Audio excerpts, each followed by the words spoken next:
बहुत बहुत धन्यवाद साथियों। सबसे पहले तो आप सबका यहाँ समय निकालकर आने के लिए शुक्रिया। जिस दल को सिर्फ 3.5% वोट मिला है, उसकी प्रेस वार्ता में इतने प्रेस के साथी आए हैं, तो ये दिखाता है कि कुछ तो काम हम लोगों ने सही किया होगा।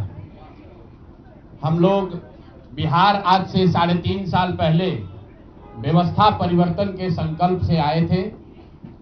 एक ईमानदार प्रयास किया है और उसमें बिल्कुल सफलता नहीं मिली, ये मानने में कोई गुरेज नहीं है। व्यवस्था परिवर्तन के जिस अभियान को लेकर चले थे, व्यवस्था परिवर्तन की बात तो छोड़िए, सत्ता परिवर्तन भी हम लोग नहीं करा सके, लेकिन बिहार की राजनीति को बदलने में जरूर थोड़ी बहुत भूमिका हम लोगों की बनी है। तो हम लोगों से जरूर कुछ गलती हुई होगी, हम लोग के प्रयास में, हम लोग के सोच में, हम लोग के बताने के तरीके में जरूर कुछ गलती रही होगी कि जनता ने हम लोग को नहीं चुना है, जनता ने हम लोग पर वो विश्वास नहीं दिखाया। तो उसकी जिम्मेवारी जो है वो पूर्णतः मेरी है, प्रशांत किशोर की है, और वो जिम्मेवारी मैं 100% अपने ऊपर लेता हूं कि मैं बिहार की जनता को, अपने साथियों को, इस व्यवस्था से जुड़े हुए लोगों को, जिस प्रयास से हम लोग जुड़े थे, जिस प्रयास को करना चाहते थे, उससे उनका विश्वास उस पर मैं नहीं जीत पाया। हम लोग सामूहिक तौर पर हारे हैं और आत्मचिंतन का समय है, हम लोग भी चिंतन करेंगे। जो लोग जीत कर आए हैं उनको खूब बधाई। जनता ने अपने लिए अपना रास्ता चुना है, अपने लिए सरकार चुन ली है। अब नीतीश जी और भाजपा के लोगों पर जिम्मेवारी है कि बिहार में जिन बातों को लेकर वो सत्ता में आए हैं, बिहार में तरक्की हो, बिहार में भ्रष्टाचार से जो जनता जूझ रही है, भ्रष्टाचार खत्म हो, यहाँ पर लोगों के लिए रोजी रोजगार हो, और सबसे बढ़ के जो मुद्दा है पलायन का, बिहार से पलायन बंद हो। हम लोगों से जो गलती हुई है, जिन लोगों ने जन स्वराज के विचार पर इस सोच से इस प्रयास से जुड़कर एक सपना देखा था, एक उनकी सोच बनी थी, उनकी आशा की किरण जगी थी कि बिहार में एक नई व्यवस्था बनाई जा सकती है, उन सब के आशाओं पर, अपेक्षाओं पर, उनके सपनों पर खरा नहीं उतरने के लिए जो दोष है वो मेरा है। इसलिए मैं आपसे विनम्रता से आपसे माफी मांगता हूं कि मैं आपके सपनों के आधार के अनुसार, आपके सोच के अनुसार वो व्यवस्था बनाने में नाकामयाब रहा हूं। और प्रायश्चित के तौर पर मैं आज से 2 दिन के बाद 20 तारीख को गांधी वितिहरवा आश्रम में जो रास्ता गांधी जी ने बताया है, मैं अपने लोगों को, बिहार के लोगों को ये नहीं समझा पाया कि किस बात पर उनको वोट देना चाहिए, क्यों उनको नई व्यवस्था बनानी चाहिए। तो प्रायश्चित के तौर पर मैं अपने से वितिहरवा आश्रम में 1 दिन का उपवास, मौन उपवास रखूंगा। जो भी जन स्वराज के साथी हैं वो जहां पर हैं वहां, अगर वो समझते हैं कि हम लोग के प्रयास में, सोच में जो कमी रह गई, उसको सुधार के लिए प्रायश्चित के तौर पर हम लोग 1 दिन का सामूहिक उपवास रखेंगे। मैं खुद वितिहरवा, गांधी आश्रम वितिहरवा में रहूंगा, 24 घंटे का एक उपवास रखेंगे। गलती हम लोगों से हुई होगी, कमी रही होगी, लेकिन हम लोगों ने कोई गुनाह नहीं किया। गलती हो सकती है, गुनाह नहीं है। वोट नहीं मिलना गुनाह नहीं है। मैं बिहार की जनता के सामने अपने साथियों के साथ बिल्कुल सर उठा के ये कह सकता हूं कि हम लोगों ने गुनाह नहीं किया है। जिस बिहार में पिछले 30-35 साल से सिर्फ जाति की राजनीति हुई है, वहां पर इस समाज में जातियों का जहर फैलाने का गुनाह नहीं किया है। हम लोगों ने बिहार में हिंदू मुस्लिम की राजनीति नहीं की है, लोगों को धर्म के नाम पर बांटने का गुनाह नहीं किया है। हम लोगों ने बिहार की गरीब जनता को, भोले भाले लोगों को पैसा देकर उनका वोट खरीदने का गुनाह नहीं किया है। जिन लोगों ने ये गुनाह किया होगा, अगर वो आज जीत भी गए हैं तो उनको उसका हिसाब देना ही पड़ेगा। वो आज दे या कल दे, वो होगा ही होगा। मैं पिछले 2.5-3 सालों में अपने वक्तव्यों में अक्सर महाभारत के चक्रव्यूह की, अभिमन्यु के वध की कहानी सुनाता रहा हूं। जिस धर्म युद्ध की बात हम लोग करते हैं, पांडवों के साथ स्वयं भगवान थे, स्वयं भगवान कृष्ण थे, फिर भी अभिमन्यु को घेर कर छल से मार दिया गया। लेकिन उसके आगे की भी एक कथा भी है कि अभिमन्यु को मार दिया गया, लेकिन उससे महाभारत नहीं जीता गया। महाभारत जीता तो अंत में वही जो सही रास्ते पर था, जो धर्म के साथ था। तो आप निश्चित जानिए कि जीत तो जंतसुराज की ही होगी। आज जरूर धक्का लगा है और उसके लिए जो कुछ भी कमी है उसको सुधारा जाएगा और उतनी ही ताकत से फिर खड़े होंगे। अगर आप ये कुछ लोग ये सोच रहे हैं कि मैं बिहार छोड़ दूंगा, तो आपका ये भ्रम है। अंग्रेजी में एक फ्रेज है, you are not defeated till you quit. जब तक आप छोड़ेंगे नहीं तब तक आप हार नहीं सकते हैं।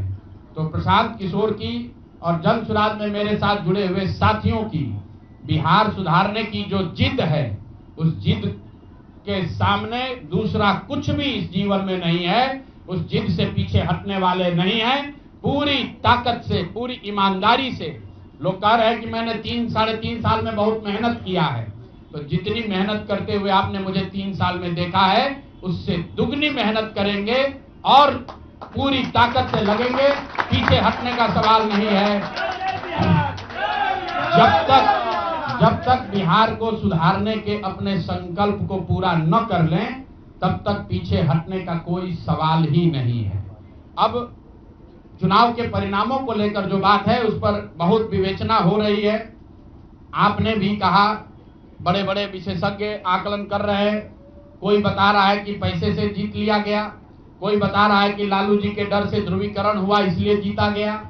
कुछ लोग बता रहे हैं कि जातियों की बात अभी पूरी तरह खत्म नहीं हुई। मैं यहाँ चुनाव के विश्लेषण के लिए नहीं बैठा, लेकिन एक बात तो बिल्कुल स्पष्ट है कि पहली बार स्वतंत्र भारत के इतिहास में और खासकर बिहार में पहली बार ऐसा हुआ है कि कोई चुनाव जिसमें सरकार ने करीब करीब 40,000 करोड़ रुपया जनता के पैसे को खर्च करने का वादा किया है। और मुझे लगता है कि वही एक कारण है जिसकी वजह से एनडीए को इतना बड़ा बहुमत मिला है। मैं सिर्फ आपके ध्यान में लाना चाहता हूं कि 10,000 रुपए की बड़ी चर्चा हो रही है। लोग बता रहे हैं कि 10,000 पर लोगों ने वोट बेच दिया। बिल्कुल नहीं है, ये बात सही नहीं है। मेरा आज भी ये यकीन है कि 10,000 रुपए के लिए बिहार के लोग अपना वोट, अपना बच्चों का भविष्य नहीं बेचेंगे। अगर 10,000 रुपए को आप जोड़िएगा तो प्रतिदिन 5.5 रुपया हुआ। 5.5 रुपये में कौन अपना वोट बेचेगा? लोगों ने 10,000 रुपए के लिए सिर्फ वोट नहीं बेचा है। आपको देखने, जानने, समझने की जरूरत है। और इस पर यह बहस भी हो रहा है। सत्ता में जो लोग आए हैं वो कह रहे हैं भैया हम तो सरकारी योजना चला रहे थे। जो विपक्ष में है वो कह रहा है हम योजना नहीं चला रहे थे, आप पैसा देके वोट खरीद रहे थे। इसका कोई अंत नहीं है, इस बहस का कोई अंत नहीं है। चुनाव आयोग पर लोग टीका टिप्पणी कर रहे हैं, वो चुनाव आयोग का विषय है। बिहार के बेटा होने के नाते, बिहार के नागरिक होने के नाते मेरा बस एक ही प्रश्न है। हर विधानसभा क्षेत्र में 60 से 62,000 लोगों को कम से कम 10,000 रुपया सीधे तौर पर सरकार ने दिया है। सिर्फ 10,000 रुपया नहीं दिया, ये कहा कि आपको स्वरोजगार के लिए 2 लाख रुपया दिया जाएगा और उसकी पहली किस्त के तौर पर, बयाना के तौर पर 10,000 रुपया उसको दिया गया। और पूरा सरकारी तंत्र लगाया गया लोगों को ये बताने के लिए कि अगर आप एनडीए को वोट देते हैं तो आपको 10,000 रुपए के साथ साथ आने वाले 6 महीनों में 2 लाख रुपए तक की सहायता मिलेगी। इसको करने के लिए पूरा सरकारी तंत्र लगा। जीविका की दीदियों को बैठाया गया, जितने यहाँ पर आशा आंगनवाड़ी सेविकाएं हैं उनकी सैलरी, उनका मानदेय बढ़ाकर उनको जोड़ा गया। लोग कह रहे हैं भैया काडर कहाँ है? मेरे भाई 2 लाख लोगों को, आप ध्यान रखिए, सिर्फ 10,000 रुपए लोगों को नहीं दिया गया है।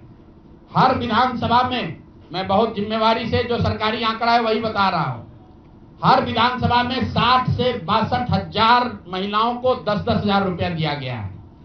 करीब करीब 1 लाख आंगनवाड़ी सेविका, आशा वर्कर और ममता की से जुड़ी हुई महिलाओं को करीब करीब सरकार ने 10,000 करोड़ रुपया अलग से दिया है। इसके साथ ही विकास मित्र और टोला सेवकों को 25,000 रुपया एक बार में, और जो लोग प्रवासी मजदूर बाहर से आए उनको 5,000 रुपया दिया गया है कपड़ा के नाम पर। तो कुल मिलाकर 29,000 करोड़ रुपया, करीब करीब 29,000 करोड़ रुपया बांटा गया है। 40,000 करोड़ रुपए की योजनाओं की घोषणा की गई है। अब हम यहाँ इसलिए नहीं बैठे हैं ये कहने के लिए कि इसी वजह से हम लोग चुनाव हार गए। मेरा अब सीधा सरकार से एक आग्रह है कि आपने 2 लाख रुपए देने का वादा किया है, जनता ने आपको मत दे दिया, अब आप सत्ता में बैठे हैं, तो कृपा करके जो 1.5 लाख महिलाएं, 1.5 करोड़ महिलाएं हैं जिनको आपने 10,000 रुपया दिया है, उन सभी महिलाओं को अगले 6 महीने में 2 लाख रुपए तक देने की व्यवस्था कीजिए। क्योंकि अगर वो हो जाएगा तो बिहार से बेरोजगारी दूर हो जाएगी, बिहार से पलायन बंद हो जाएगा। और अगर आपने ये नहीं किया तो ये बिल्कुल स्पष्ट हो जाएगा कि आपने ये 10,000 रुपया किसी योजना के तहत नहीं दिया था, सिर्फ और सिर्फ वोट खरीदने के लिए दिया था। तो वोट खरीदने के लिए पैसा दिया गया है कि किसी योजना के तहत पैसा दिया गया है, सरकारी योजना के तहत, इसका प्रमाण इस बात पर है कि आने वाले 6 महीने में सरकार ने स्वरोजगार के नाम पर जो पैसा जारी किया है, उस क्षेत्र में और पैसा और मदद जारी की जाती है या नहीं की जाती है। हम लोग एक भी विधायक न जीते कोई बात नहीं, जन सुराज, और कई लोगों का सवाल है नीतीश कुमार को 25 सीट आने की बात है, तो मैं आपके सामने घोषणा कर रहा हूं कि जो 25 सीट हमने बात कही थी उस पर बिल्कुल कायम है।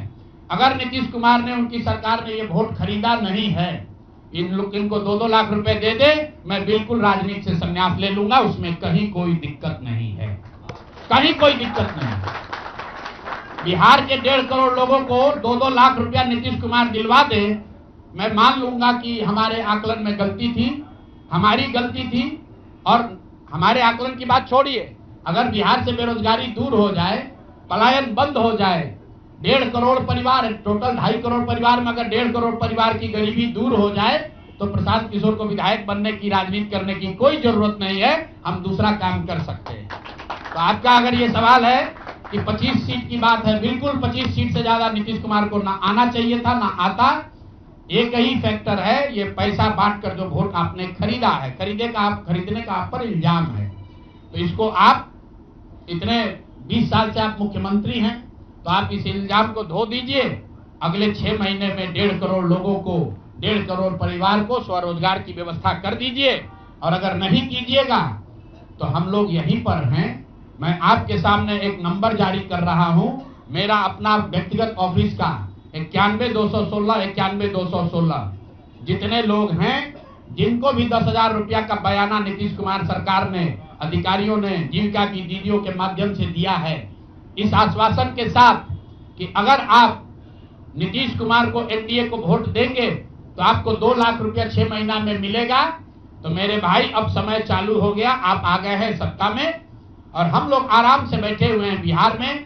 हर वो महिला, हर वो परिवार जिसको 2 लाख रुपया नहीं मिलता है, आप प्रशांत किशोर से संपर्क कीजिए, आप जन सुराज से संपर्क कीजिए। अब सलाह का समय खत्म हुआ, अब संघर्ष का समय शुरू होगा।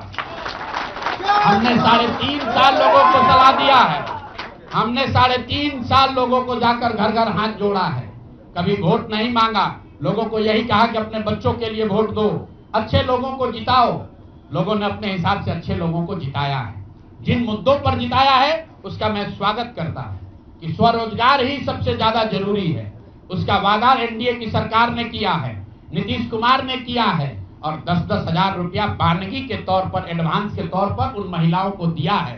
तो अब अगले 6 महीना में उन सभी महिलाओं को, उन सभी परिवारों को नीतीश कुमार की सरकार स्वरोजगार का अवसर दे, उनको 2 लाख रुपए की मदद दे, ताकि वो 1.5 करोड़ परिवार के लोग बेरोजगारी से बाहर निकल सके, गरीबी खत्म कर सके और उनके बच्चे गुजरात में, तमिलनाडु में जाकर मजदूरी न करें। और अगर ये नहीं होगा तो हम लोग तो विधानसभा में हैं नहीं। जनता ने जो आदेश दिया है कि गांव-गांव घूमिए और लोगों की मदद कीजिए, तो जिनको भैया ये 2 लाख न मिले वो प्रशांत किशोर के पास चले आइए, जन सुराज के साथियों के पास आइए। आपकी आवाज बनकर, आपके साथ खड़े होकर ब्लॉक, पंचायत, डिस्ट्रिक्ट के ऑफिसेज में, सरकारी दफ्तरों में हम लोग चलेंगे। जरूरत पड़ेगा नीतीश कुमार के पास चलेंगे, क्योंकि उन्होंने कहा है कि 10,000 रुपया बयाना ले लीजिए, जब मैं जीत कर आऊंगा आपको 2-2 लाख रुपए दूंगा, ताकि सब लोग अपने पैर पर खड़े हो जाएंगे। तो जन सुराज के लोग अब ब्लॉक में, और जिन लोगों ने, आपने सुना होगा सहारा में लोगों को कहा गया पैसा डबल हो जाएगा, सहारा के जिन लोगों ने एजेंट बनकर, समाज के कई लोगों ने सहारा में पैसा जमा कराया, सहारा वाले भाग गए तो लोग एजेंट को खोज रहे हैं। तो जो सरकारी